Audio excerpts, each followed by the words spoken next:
Welcome back, Filmholics. My name is Kyle Carrick, but in this channel I find anything and everything filmmaking. So today, we continue our reactions to the best shots of all cinematic history. It's a series of videos that Cinefix has made, and I quite enjoyed them. I haven't seen them since, like, probably 2 years ago when I was really getting into, like, compilations of shots, of beautiful shots when I was trying to learn more and more cinematography. But today we continue that, so let's get started. Last time we looked at single shots by scale, from close-up to long shot to the extremes. But this week, we're doubling up. We're looking at relational shots, shots of multiple people from pairs to crowds. These are our picks for 5 of the best shots of all time, part 2. It's gonna be good. First up, we're turning our lens to the over-the-shoulder. And if you're not familiar with it, it's basically just what it sounds like. You film one person from over the shoulder of another. You've seen it a million times in conversations, often as a shot reverse shot. But in order to tease out some of the essence of the over-the-shoulder, let's contrast it against another I always conversational forget shot about this shot in a way, single. because it's And such if we look like at a few a clean perspective singles, shot. and then a few over the shoulders, we can hopefully start to feel the difference, but maybe not enough to articulate it yet. So let's ratchet it up another notch. Let's exaggerate our clean singles and our over the shoulders. But there's no use of reflection quite so incredible as this one from Paris, Texas, where Travis finally reveals himself to his long absent wife from behind a one-way mirror at the peep show at which she works.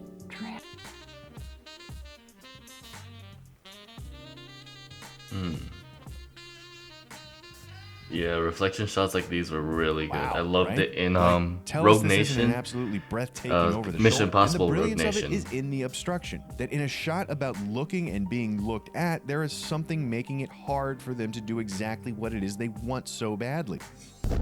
For our next slot, we're looking at an unnamed but not infrequent shot of 2 characters facing the camera, one close and one far away. We're going to call it the dual layer shot and kick ourselves when someone tells us it already has a way better name than that. Put simply, the dual layer shot is just about what happens when you take an over the shoulder and turn the shoulder around. The looker becomes the subject of the shot, shifting our primary focus to the near figure in the frame. And by turning just this These shots one were always person so around, weird to me. something absolutely incredible They just feel happens to wrong, the grammar but in of the like a shot. good way. It goes from being a shot of looking at to a shot of being looked at. In the over the shoulder, we the audience and our shoulder are both fixing our gaze on the subject of the shot. In the dual layer, the gaze is being fixed towards our subject and us. But for our favorite pick, we'd be absolutely crazy not to go with Ingmar Bergman's Persona, which has some kind of world record for dual layer shots per minute. In a moment of psychological torment, It also has a lot of dual focus, which means the foreground and the background is in focus. And the way you do that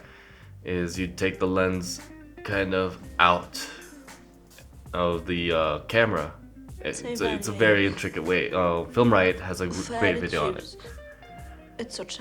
Shots like these are always so evasive because, like, just think about it as a big screen, and even though we can't do that anymore for now with COVID-19, but think about it in the big screen, just seeing someone's big face on a screen, it feels so exposed and close. vulnerable shot. And we are privileged to a moment of hers that, by her very impulse, comes specifically when she is trying to hide. It's almost like Elizabeth is trying to escape her emotional torture, and yet she is pinned in by the lens, trapped by us and the dual layer composition. Yeah. And as Alma creeps closer, it traps her further. Claustrophobically, we feel with her, only to finally escape in the next shot. Another beautiful dual layer that mercifully turns itself back into an over the shoulder, turning the focus of the shot back. That has to have Alma, who inspired finally breaks Minority down Report under scrutiny. with Steven Spielberg's elevator shot, when it was like a wide angle. Well, no, it was a Next up, medium we have angle the to two-shot, a perhaps the close up most into a straightforward wide of the again. relational shots. The It was two-shot it's takes just a a regular great shot. single and replaces the one character with 2. But one of our most fundamental beliefs when it comes to how shots work is that you can only ever show the audience one thing at a time. We can't read 2 words at once, and we can't look 2 different places without going cross-eyed. So in order not to run afoul of our limited focus, instead of focusing on either person A or person B, the two-shot makes its subject the relationship between person A and person B. Yeah. In this way, the The two-shot 50-50. isn't photographing its comfort or isolation, its conflict or I think its my stasis. one of Some my our favorite favorites are ones these from anyway Minority is the one Report from and Up Yojimbo, when he's just from with his Chinatown, empty from chair Schindler's when List. it wasn't We an had a empty hard chair time not before. picking this one from Casablanca from The Master, as Freddie imagines the girl he loves, Doris, and why he left her behind. Close your eyes.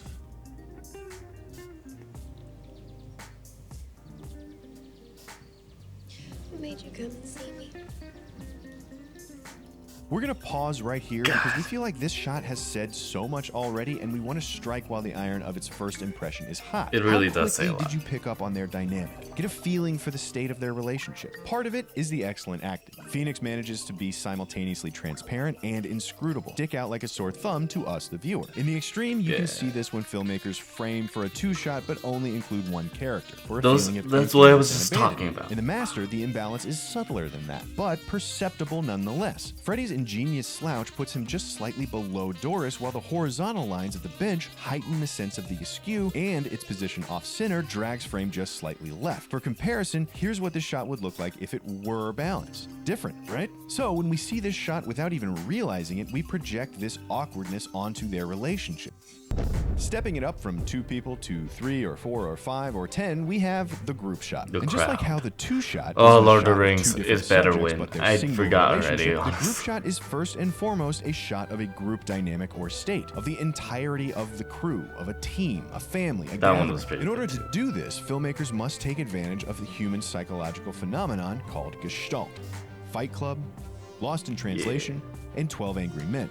However, for our pick, we think it would be an absolute crime to go with Yes. anything but a group shot from Barry Lyndon. In this case, when Barry is confronted by his stepson in a gentleman's club in the wake of his biological son's death. They make every shot look like it's an oil painting. It's beautiful.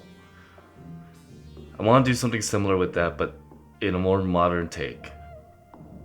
Just, Here, Kubrick employs Gestalt masterfully, arranging his figures in an achingly beautiful array that cries out to excess and debauchery and malaise, evoking the concept of a group of burnout men and yet providing can't even say room anything for about Lord it. Bullingdon's entry into the frame and highlighting Barry at their fore, such that he seemingly stands for all of them and all of them for him. We can, however, look at the It really 17th is. and Like, 18th that's why I century have no historical words and for this. genre paintings he used as inspiration for clues. Part of what takes our breath away here is the immense visual saturation, an inheritance of a painting's need to convey a vast amount of information about characters and conflicts and relationships. Frame as if it were a painting, as he does with almost all of Barry Lyndon. The effect is Literally. astonishing. It draws the eye in like a Mandelbrot fractal, revealing more information the deeper one looks, while all the while reinforcing the whole. The details strengthen the overall impression of the shot, creating an image that is beautiful.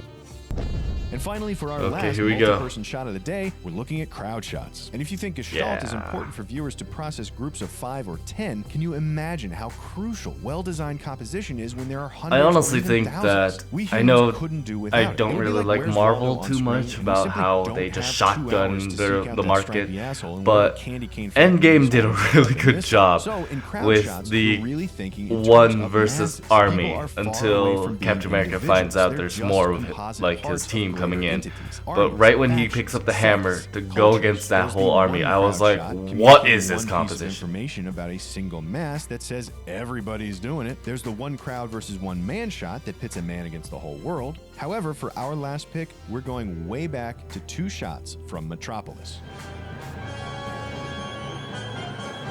Oh, it has to be the 2 crowds going in and out. It has to be.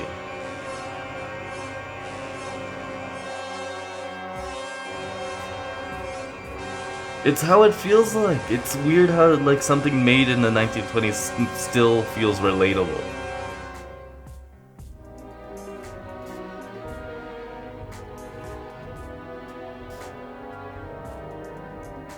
These are the first 2 shots of any human beings in the whole film, and they are absolutely incredible. Coming right after a montage of the reciprocating pieces of machinery, the arrangement, composition, and movement of humans in these shots are no accident. They are purposefully designed to represent humans swaying as generic side to cogs side in a to machine. But how show perfect is it to that use they're the just crowd basically shot, a shot scale like we they were just just said, talking machines. about for its statement at a glance about people and their work lives from 2 simple shots of a shift change. And it's utterly brilliant.